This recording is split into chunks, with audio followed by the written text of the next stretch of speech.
구비를 통한 비용 처리에 대해서 영수증과 인보이스, 한국의 세금계산서죠. 중심으로 이야기를 해보도록 하겠습니다.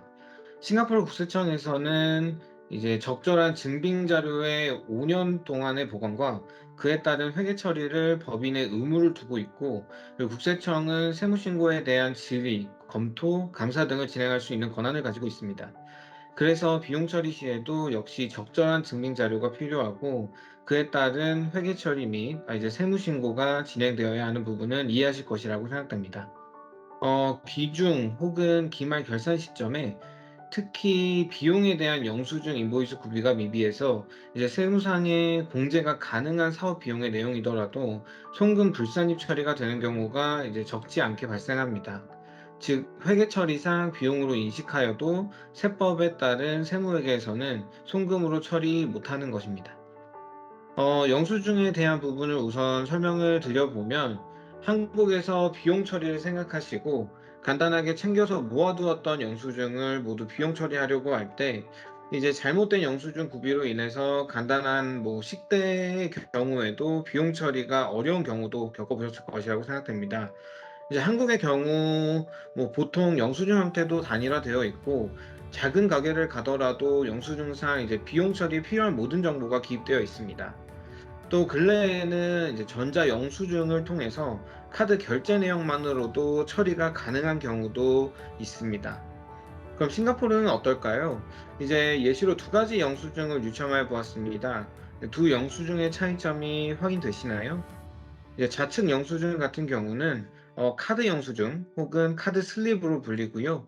이제 통상적으로 해당 거래가 정상적으로 이루어졌는지, 혹은 카드 결제가 정상적으로 승인이 되고 이제 승인 금액은 얼마였는지 등의 정보를 확인할 수는 있지만, 이제 GST 포함 유무라든지 등의 이제 싱가포르 국세청에서 가이드라인을 따른 이제 비용 처리를 위해서 필요한 정보들을 담고 있지는 않습니다.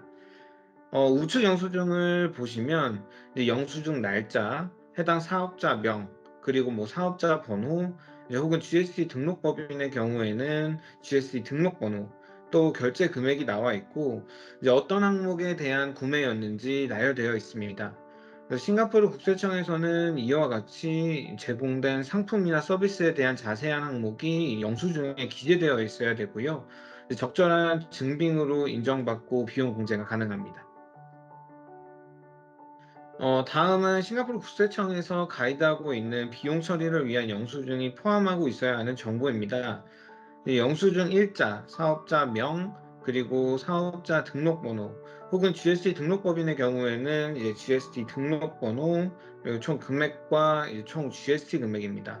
또 확인 내용을 보시면 The description of the goods or services라고 적혀 있는데요. 즉 제공된 상품이나 서비스에 대한 항목을 명시해야 한다고 요구하고 있습니다. 이제 많은 분들이 이 두 영수증의 차이를 잘 모르시고 이제 비용 처리를 위해서 카드 영수증을 보관하시는 경우가 굉장히 흔하게 일어납니다. 이런 경우에는 증빙 자료 누락으로 세무상 비용 공제를 받을 수 없는 점 참조해 주시면 되겠습니다. 다음으로는 이제 세금 계산서, 인보이스의 경우를 볼까요? 이제 한국 같은 경우는 국세청에서 지원하는 전자 세금 계산서 발행을 통해서 다소 간편하게 인보이스 관리나 발송이 가능한 것으로 이해하고 있는데요.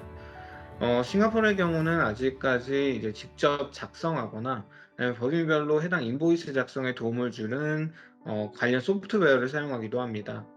그렇다 보니 이제 각 법인별로 다양한 인보이스 형태를 가지게 되고, 이렇게 인보이스 작성을 하여 발송하더라도 정부 부처에 자동적으로 신고 그리고 기록되는 것은 아니기 때문에 결국 직접 보관하고 관리하셔야 하는 부분입니다.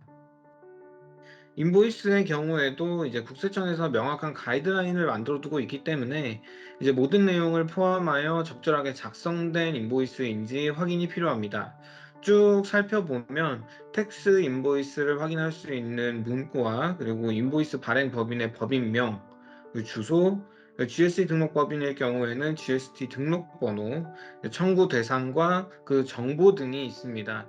예시로 옆에 당사에서 발행하고 있는 인보이스 함께 유첨해 보았습니다. 참조하시면 될 것 같습니다. 이제 보통 법인별로 포맷이 조금 다를 수는 있으나 이제 공통된 정보를 포함하고 있다고 생각하시면 되겠습니다.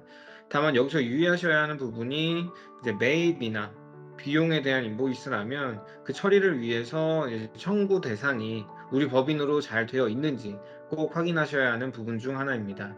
만약 해당 인보이스가 이제 개인에게 청구를 하고 있거나 또는 법인명이 상이한 경우에는 이 또한 적절한 인보이스로 인정받지 못하고 그 비용에 대해서 비용 공제 처리가 어려울 수 있습니다. 오늘은 사업 영위 중 구비 및 보관하셔야 하는 증빙 자료 중에 이제 가장 많은 비중을 차지하고 있는 영수증, 인보이스에 대한 비용 처리에 대해 간단히 설명드렸습니다. 추가적으로 궁금하신 내용이나 확인하고 싶으신 부분이 있으시면 언제든 유선 혹은 이메일 연락 주시면 되겠습니다. 이것으로 마치도록 하겠습니다. 감사합니다.